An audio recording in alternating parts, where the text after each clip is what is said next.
once we got down, we have to try to press, and that's just gonna open it up, and there's too many good ball handlers, too many good shooters, and they're gonna get a lot of open shots, but we have to try to win the game. I mean, we could not press and not lose by as many, but we have to try to get back, and we thought we did the best we could there, but they're very good.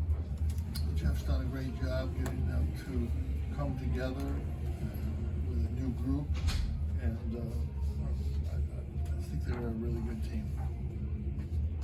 Questions? Jim, obviously there's a rowdy crowd here tonight. Do you feel that your comments earlier this month played a factor in that crowd's animosity? I would say it was exactly the same as the last time we played here when they had a full house. Exactly. When was the last time you played here when they had a full house? It's been a while. Yeah. They're a good crowd, they always have been. It doesn't bother me, I mean, come on, Yeah. seriously. When did you decide to make the lineup change? After really the last game, I decided that we're gonna go with Benny. They're gonna let him shoot, and he's shooting well. So we need somebody else to score. And he can make that shot, he's improved his shooting. It definitely helps our offense.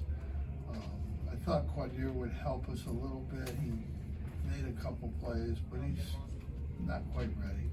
He's not quite ready for this. I thought Jesse was better. He's got to finish better inside. He had some real good opportunities inside. I thought Jude and Joe played really well, but they've been playing well. But right now, our defense just isn't quite good enough. Is something wrong? Is Chris Bell, was he available today? He was available, yeah. So he's not hurt? I think that means. Well, he's got a wrap on his wrist. I didn't know if he would have some sort of He injury. was available, which means he was not. I got it. You talked about your defense. What in particular do you think is the primary problem? That you're not moving properly? In the first half it was pretty good. We were getting to their shooters, bobbing them, getting off balance. Once we started pressing, we're going to give up open shots, and that's what happened. It doesn't matter if you want to just play this whole way and lose by 10 or 12, or lose, try to get back, or lose by 20. You just have to make that decision. And, I didn't have a lot of confidence in it, but it did work in Syracuse. It was good for us. We got back from a 20-point deficit to 2. Jim, early in the year, you tried man a little bit. We can play man, Mike. You can ask that question 100 times. We practice it. Look. I saw it like you in the first. You have 2 or a 3 house games. painter and you say, "No, I want you to paint like Picasso." That would be good if he could do that, but he can't. We play our defense. This is our defense. That's it. We don't have another defense. We've tried. We tried all summer. We tried in the fall. Our deep man is just not good. Jim, Pitt had a season high of 27 assists in this game. Against the zone, you're going to get assists because you're not dribbling, you're not trying to go on your own. So every pass is to a basket shot. That's the way that works. No, absolutely. That's my comment. I mean, whenever you're playing against a zone, you almost never score unless you're making a pass to somebody to shoot, to score. So it's going to be an assist. We run an isolation play and the guy makes a great drive and scores. There's no assist. It's not that it's bad basketball. It's just the way you play. Sometimes it gets man to man. But against zones, you almost every basket is an assist unless it's an offensive rebound basket. Just about. Pitt won 11 games last year. They got 21. Pardon? Pitt won 11 games last year. Now it's 21. Are these kind of turnarounds going to be not the norm, but something you're going to see a lot because of the transfer portal? I mean, it's like I said, I was talking, I thought, off the record, but the change in college basketball is the transfer portal and NIL money in some cases has enabled people to, schools to bring in, not 1 or 2 schools, every school. When I was talking about, I wasn't trying to isolate out schools, I was just talking. And the point I'm making is every school can do that. It's throughout the league, if you look at teams that have really improved, they mostly have transfer guys, for the most part. Even a team like Virginia, all of those guys transferred in there. I mean, Gardner last year, you know, the 2 or 3 guys this year. And, you know, NC State, Burns and Joyner have really transformed that team. And here, obviously, they're all transfer guys. But you look at around the league, it's the same everywhere. It's look at the top teams. It's for the most part, it's guys that have transferred. Got a lot of good transfer veteran guys. Our freshmen are 17 or 18 and playing as 23-year-olds. That's not good. It's not a way to win. But that's college basketball. That's the way it's going to be from now on in.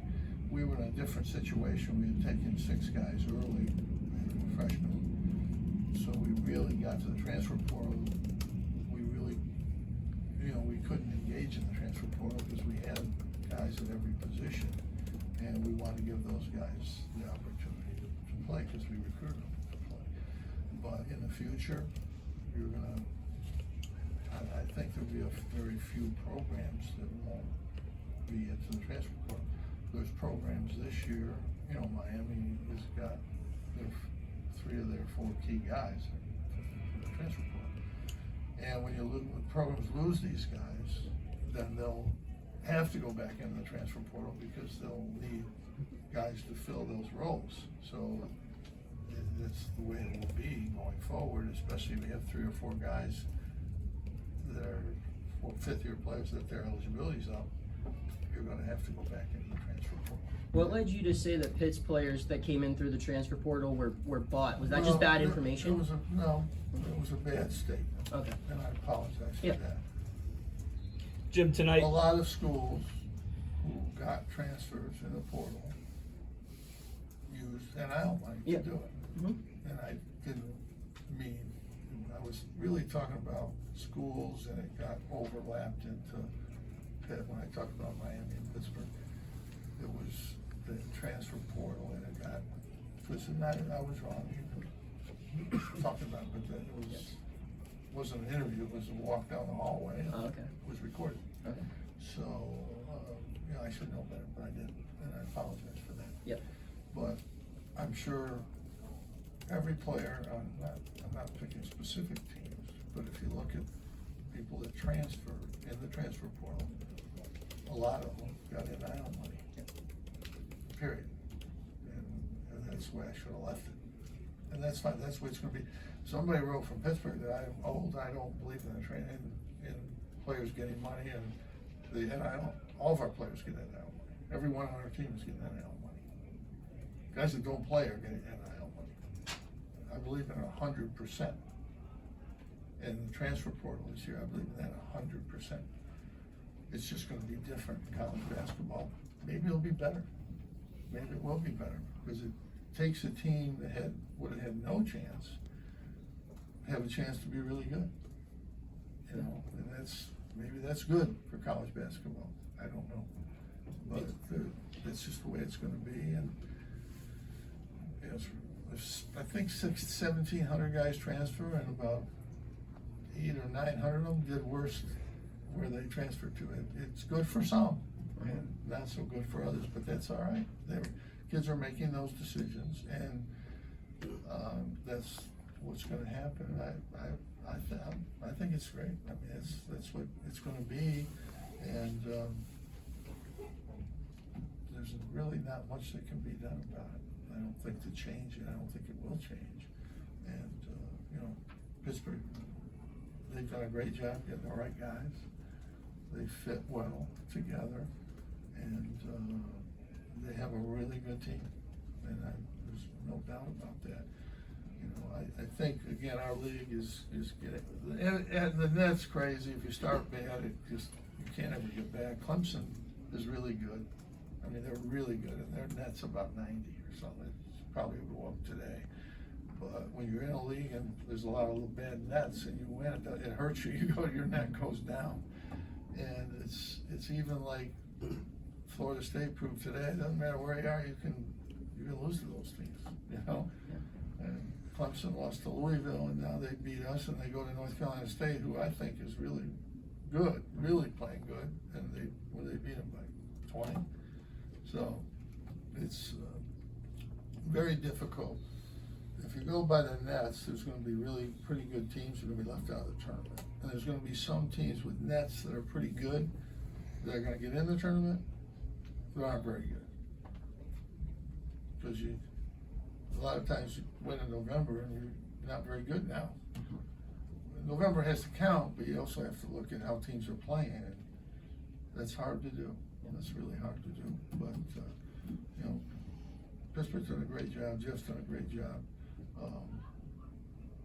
You know, last year they were like trying to get a new coach, weren't they? Yeah. Jim, can you speak to Benny Williams? He had 24 and 9 today in 34 minutes, and he hasn't played very much lately. And he came off he started today for the first time in a while. And He can shoot. They didn't guard him. he had 9 rebounds too. Well, yeah, I mean, if he plays a lot, he's averaging 4 in 16 minutes, so he should get 8 or 9, you know. But again, his shooting has gotten better progressively. But people are going to guard him now. This was like a one-off. Like Tuesday, they're going to guard him, and you know he can shoot, but he's got to be able to make the pass high low to Jesse, do some of that stuff. But he's a very talented player. I've never thought he wasn't. That's why I started him all year. But he's got to play hard, and he's got to do other things. And but he's really worked hard to improve his shooting. Shooting's much better. But I really think our teams, this is obviously a bad stretch, but I think that we've played pretty good basketball overall. I think we're just too young to be consistent, to be good on the defensive end. It's just a struggle there for us. But I think we've done a lot. I'm pretty happy with what this team's done. I think we'll finish strong. So we'll see. Jim, Coach, could you talk about the development of Joe Girard from his freshman season to his senior season now? Yeah, he's played great for us this year. He's been good for 3 years, and he's played great this year. Been really solid. Judah and Joe have played great for us this year. We just had trouble in the forward position to be more consistent, and defensively, we've had trouble there. Jim, Jesse picked up his 3rd foul with about 19 to play there in the start of the second half. How do you feel your team's rebounding effort came together with him off the floor when you took him off there a little bit? We're -6 in the rebound. Everybody makes a big deal. You're 358th in rebounding. Do you know what that really means? Do you have any idea what that means? Because you write about it, Donna and Mike, you write about it. You know what that means? Yeah, they did. We're -3. We're -3 rebounds per game. All right? That's what it means. You can say 350 all you want. It means we're down 3 rebounds average per game. We're +4 turnovers. But today you guys scored 25 to 11 in second chance points. Well, I'm not saying that it doesn't hurt us. They out-rebounded 6 rebounds. That's what happened. But overall, the reality is we're -3 rebounds per game for the year. And we're +4 turnovers. So we're getting 1 more possession. Not that I like that stat, but those are the facts. And people are going to make more threes because they're going to shoot more threes. That's what they're going to do. But again, our defense is not good enough, and that's the bottom line in these games. What are we, 9-9? That's what you predicted us to be. Thanks, Jim.